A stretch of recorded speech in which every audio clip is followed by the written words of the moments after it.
What's up, everybody? It's your boy Don. How you doing today? Oh, it's good to see you. I wanted to touch on something today that I noticed in my life that has been really helping me, and I want to just pass it on to you. And that is trying something different. It can be the smallest little thing, and honestly, it's gonna feel crazy when you try it. Like recently, instead of just walking my half mile like I do every day, I decided I'm gonna run. I'm gonna run this half mile, see how fast I can do it. Just so happens, I finished it in 7 minutes. 7 minutes. And then I decided, all right, now instead of jumping straight into my total body workout, which I do on Fridays, I am going to do 2 minutes of planks. Now, why am I telling you all this? Because it's these small little tweaks that they compile to make new changes, to make new beginnings. It starts something and it begins this trigger effect and this almost like a catapult into something else. And I've noticed this throughout my entire life, but this right here, I just wanted to document the fact that we almost get into this monotonous swirl that we begin losing our hope because we get comfortable with this monotonous swirl. We become so comfortable with it. But I've noticed that within that, we start losing hope because we're doing the same thing day in, day out, day in, day out. It's the same thing. So if you put something in the gears there, what happens? Something different happens. You start seeing transformation in other parts of your life. And let's just keep it real. I saw something that was very profound, and I've heard this before, but for some reason it really stuck out to me, and maybe you need to hear it too. No one is coming to save you. I hate to be the bearer of bad news. I really do. I hate to be that bearer. I hate to break your spirit today to tell you no one is coming to save you. When I first saw this statement, it almost broke my heart because it's right. It's so true. It's almost like we wait around for something to happen, but nothing ever happens. We wait around for something to change, yet we're doing the same thing over and over and over. So it's up to you today. It's up to you today to do that different, to do that, to make the change. And I started thinking about something the other day. You know, I was scrolling through these videos of these preachers and just watching all these different church people and just all this stuff, and it was cringy. It was very cringy. Now, there's flavors for different people and all these things, but God was showing me something in that. There needs to be a change. And I don't know exactly what that change is, but maybe. We are the change, me and you. Maybe we're supposed to step up to the plate to be the change. With God's help, of course.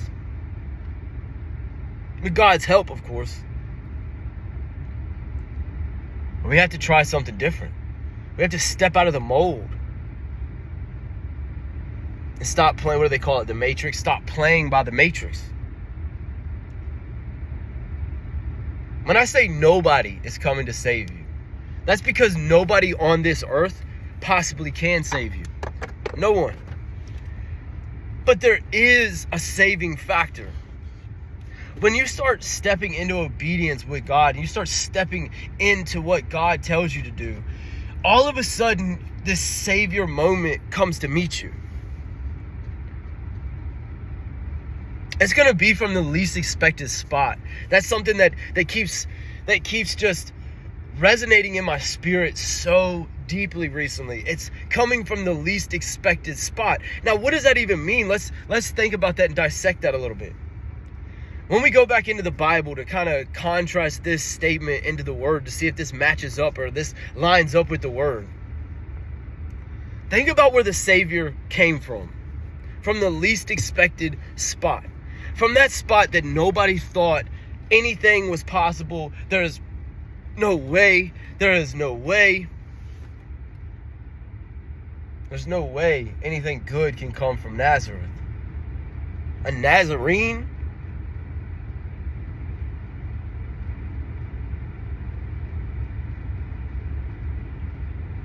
But that's how God works.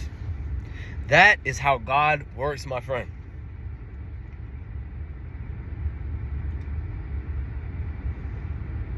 It's from the least expected spot. It's from that spot that you're not going to think that it's going to come.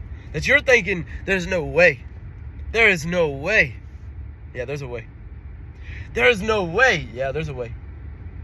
There's a way.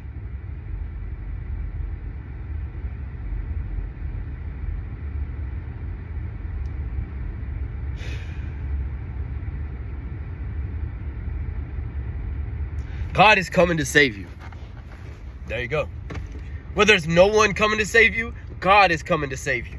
Where there might not be someone, where there might not be a person, a human that can come save you, there is a God that can come save you. There is a God that is coming to save you. I remember when my back was turned against him, when I was doing whatever I wanted, when I was completely against him, there was always a savior moment coming for me. There was always a moment when I looked back and I said, wow, I suffered for a little while, but maybe the suffering wasn't suffering after all. Maybe it was a lesson in disguise. Maybe it was a blessing in disguise, but the blessing had to happen. Couldn't happen until I learned the lesson. I'm going to say that again. I'm going to say that again because that's powerful right there. The blessing couldn't come until I learned the lesson. So you might be in a situation where it feels difficult. It might be feeling like your back is up against a wall, or you don't know where else to turn or what else to do.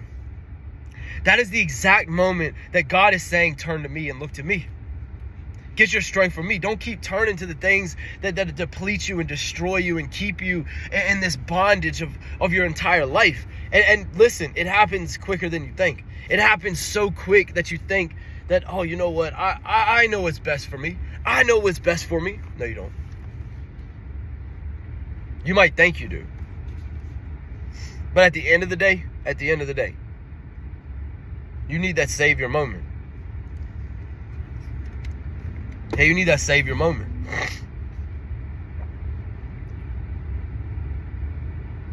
And all you have to do is put your heart on him. Put your heart on God. Put your heart on God. And believe you me, it's coming. Believe you me, that moment, that blessing that you've been praying for, it's coming. It's going to come from the least expected spot, though. And it's not going to look how you want it to look. It's not going to be what you think it's going to be. It's not going to be from who you think it's going to be. Sometimes we encounter people, and here's the thing. We're either looking at a past version of ourselves, or we're looking at a future version of ourselves.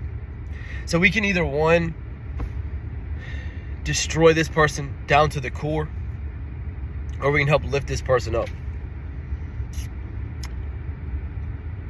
And it's within lifting this person up that we actually get to experience a grace that we didn't even deserve. You know, yesterday something funny happened. My son, he went to go sign onto his Roblox account, and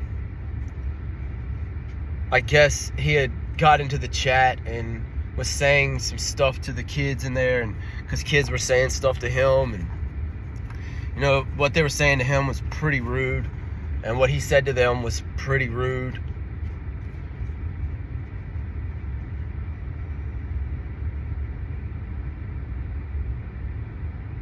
And I got on him about it, right? Told him, all right, no more game. You're grounded. All the whole thing. We're not having this. We're not having you saying these words and blah, blah, blah, blah, blah. But then after I got on him and I'm sitting there thinking about it, and God taught me grace right there. He taught me something out of that. Yes, I needed to teach my son a lesson, but right then and there, God taught me something. I ended up giving his computer back and gave him his TV back.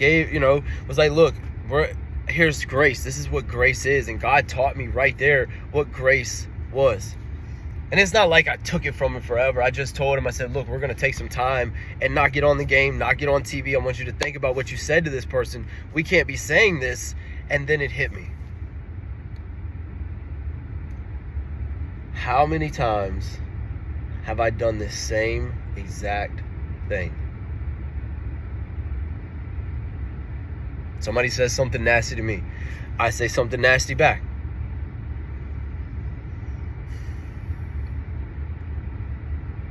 I love how God did that right there. I love how God taught me through the discipline that I was trying to give my son, but God was disciplining me. Like, what? I mean, do you see where I'm going with this, right? And it wasn't like I'm yelling and screaming at him. I was frustrated. But I feel like I grew up in that moment. And then also showing him the grace, that's something he can carry on to his kids and their kids and their kids. Now, if they do, you know what? It's not really any of my business. But at least I tried. And at least, I learned grace yesterday.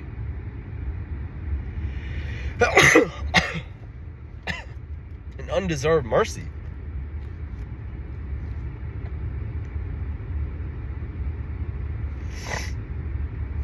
Which goes back to trying something different. This all ties in. All of it ties in, and I'll tell you how it all ties in. In my days before doing what I do now, about a year and a half ago, I was real strict and real mean on everybody. I had these high standards that I thought everybody should keep and everybody should have, and if they don't have this, and ultimately it ended me up in a spot where I'm alone. Until I tried something different. And that difference, that thing that I tried different, was just trying to work out every day. Every day. 10 minutes. I started with 10 minutes. Then that slowly progressed into 20 minutes. Then that slowly progressed into 30 minutes. And now it's just kind of like, if I don't work out, I feel in a funk. But I almost started glorifying my workout schedule, almost started glorifying the time I was going to work out. I almost prioritized the workout more than my relationship with God.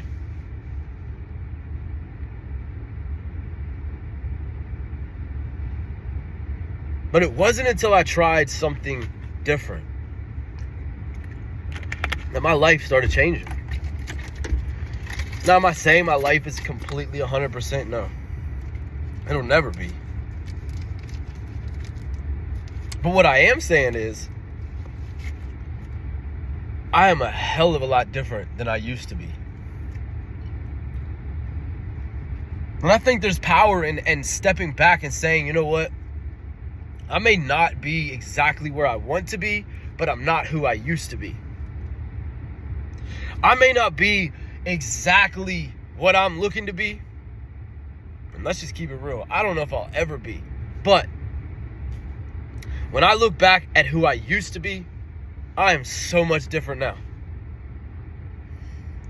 And it's almost uncomfortable. You know, something interesting happened the other day also, that I ended up running into an old friend. And it was great. It really was. But as I'm telling what I do now and who I am now to this person, it's almost like they were still looking at me through the lens of who I used to be. And it's like they couldn't even grasp what I was saying They couldn't even grasp who I am now because they see me in that image. They see me as that douchebag, that just, I don't know, drug addict, drunk, just angry, just this person that was dying on the inside. Let's just keep it real. That's really what it was. It wasn't anything other than I wasn't spiritually alive on the inside. And when you're not spiritually alive on the inside, you want to spread that to other people. You want to spread that death to other people.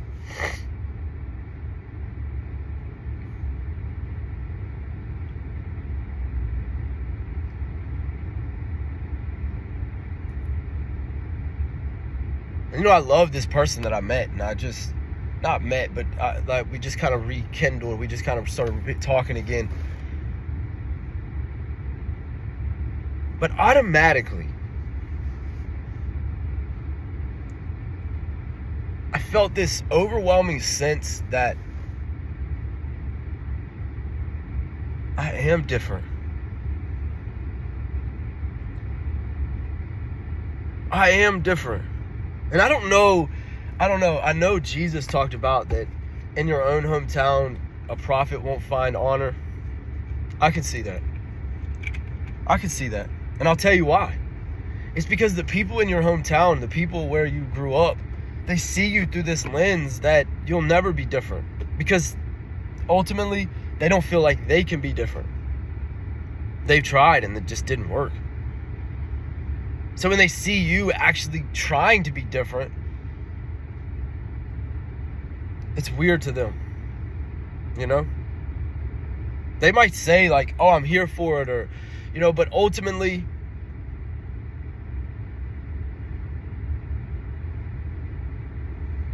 they don't even understand the steps that it took to get here, or where you were at and why you started this in the first place. So I was given an opportunity that day to go back to the way I used to be, or to push in to doing this different road.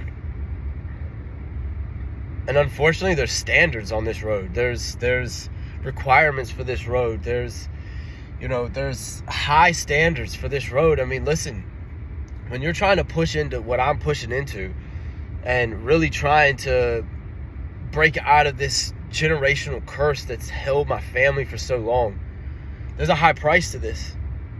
And luckily, Jesus already paid the price, and blah, blah, blah, blah, blah, blah, blah. We can go that church answer, but there's a lot of discipline that also is required. Especially when you're trying to do generational wealth and you're trying to step into something that's going to break off chains. It's not just easy cookie cutter, it's every day trying to figure out how a different way you can be better. And sometimes that means cutting ties from people that you love so much. Because just because you love them doesn't mean that they're healthy for you. Just because you love them doesn't mean that they need to be there with you through this trek. Unfortunately. And you know, something I've been getting piled on with all these different scenarios and different things happening. I met with my counselor last week. And he said something very profound, and honestly it stuck with me so much that it hurt me. Oh, it hurt me to hear. But as I'm talking to him, he says, I feel like you're just making a bunch of excuses.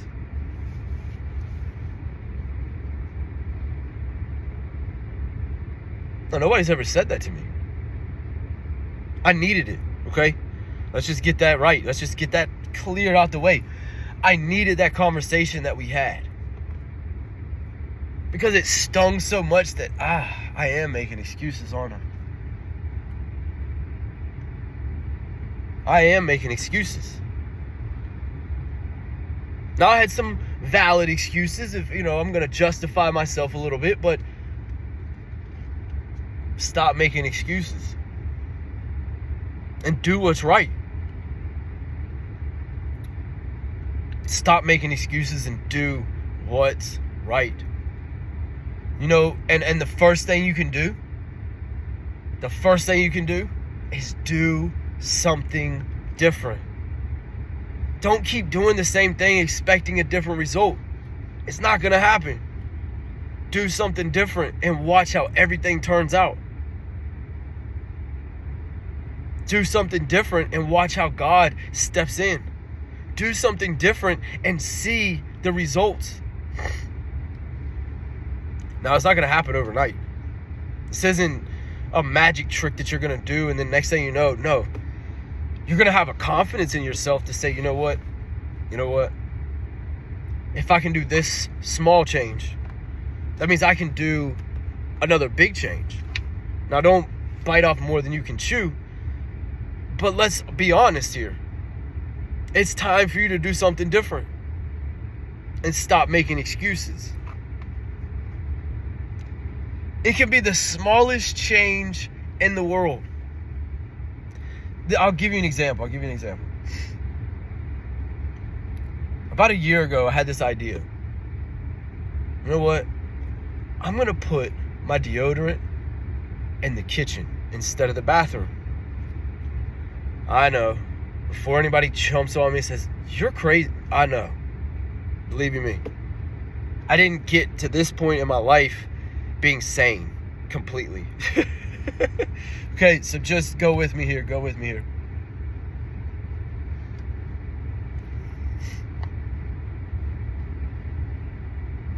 So that one small change, I'm just giving this as an example. You don't have to do this. This isn't a proverb out of Solomon's colonnade. No, this is just Don's method of madness sometimes, okay?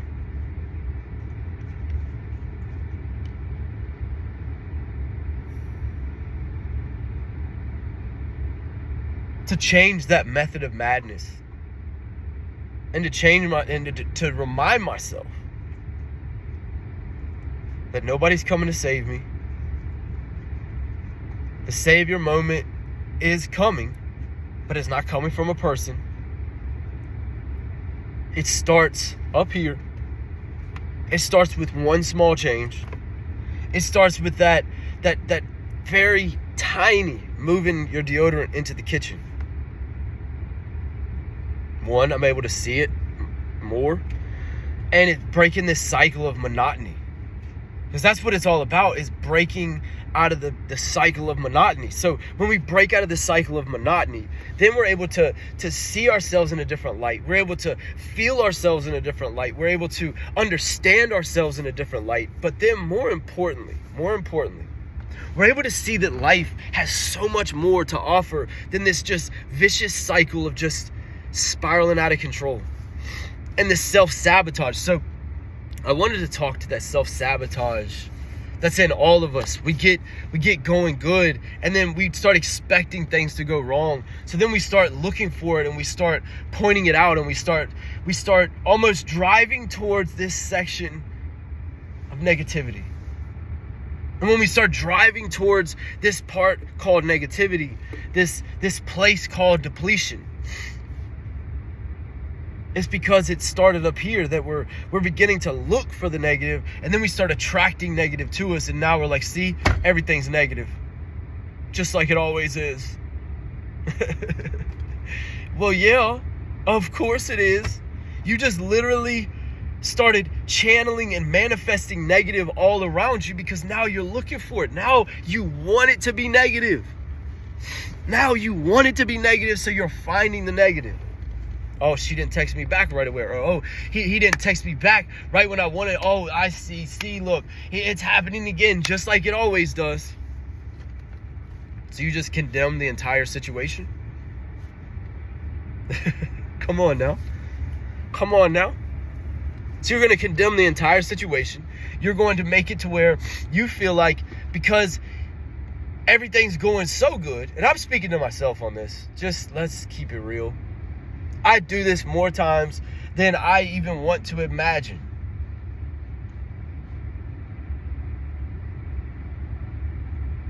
I do. I love spotting the negative and then driving towards it. My guess is you do too.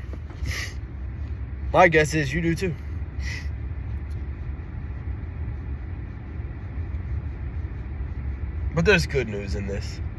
Oh, there's such good news in this. If I can do it, anybody can.